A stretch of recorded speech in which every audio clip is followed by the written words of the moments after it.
Hey everybody, watch this review here, feeling a little under the weather. Some sort of I don't know, just congestion shit, but I wanted to show off my Play Arts collection of Final Fantasy figures.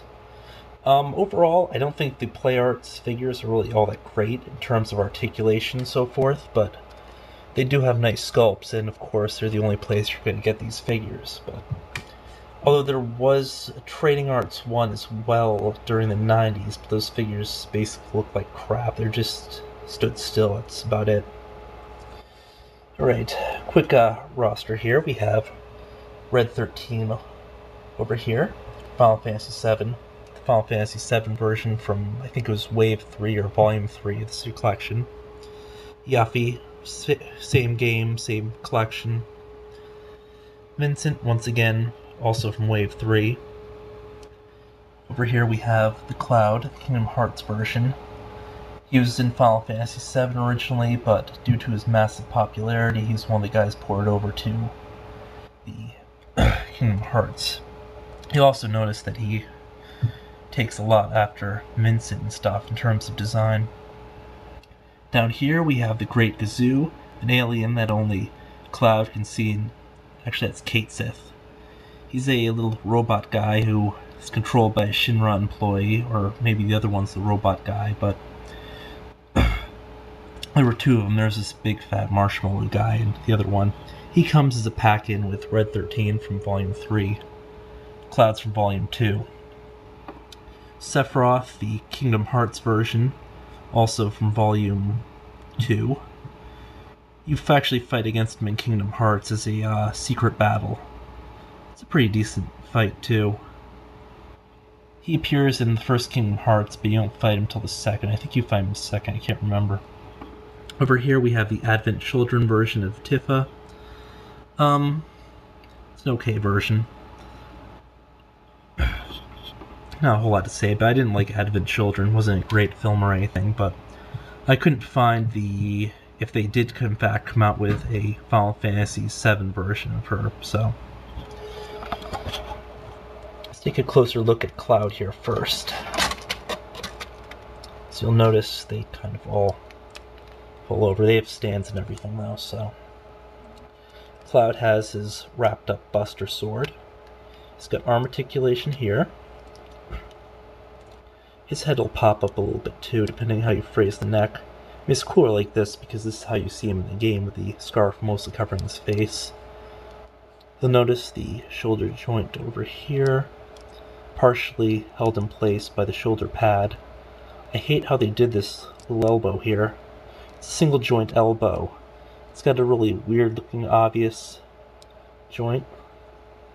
And this twists for the claw. His sword hand, of course, does come off.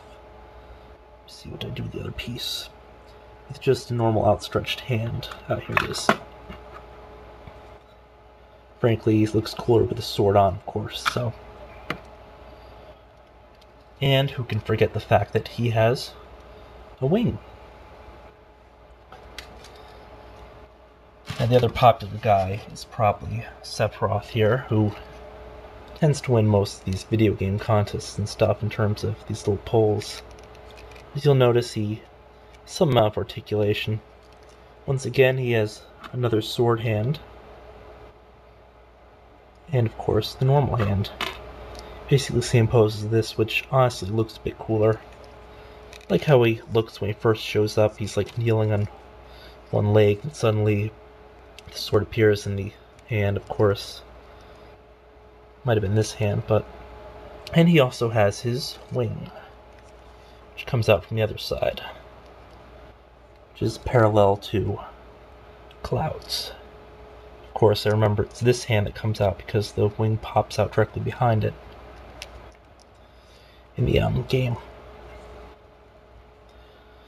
I actually like the sculpt in this one.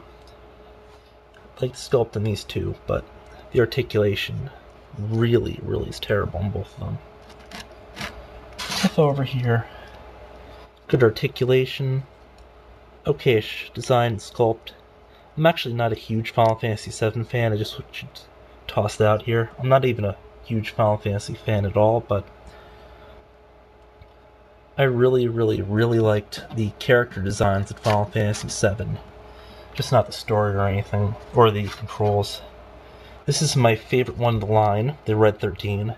Defies everything that I've said about the other ones having terrible articulation, because this guy's got like close to 40 points, including partially disjointed shoulders,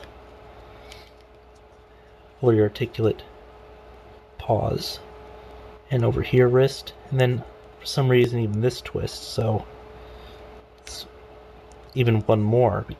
I mean, I don't know why they'd do it, but I guess it's just different pieces of plastic they molded together. Semi-translucent tail, and of course this moves a little this way. Mouth opens and closes, nice paintwork and so forth. And actually you occasionally see him just standing up in some displays, so I'll do it here. This is what he'd look like standing on his hind legs. Notice the entire neck will go up a good deal over here, but the head is on a limited ball joint, so it'll only do a limited amount of turning.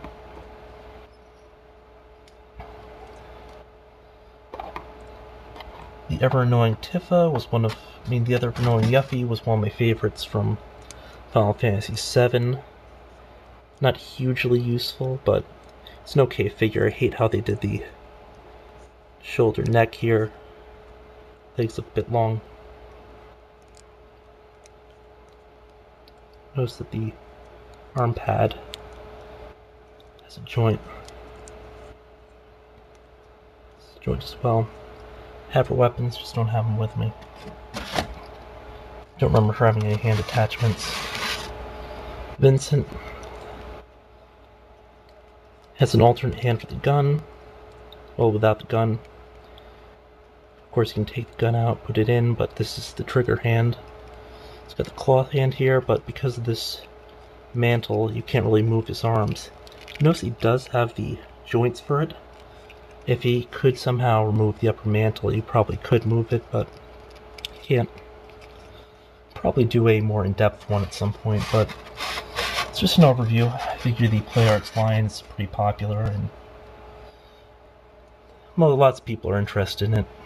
Oh yeah, plus the little Cait Sith has an alternate hand, but I'll get over that at some point. So, quick look.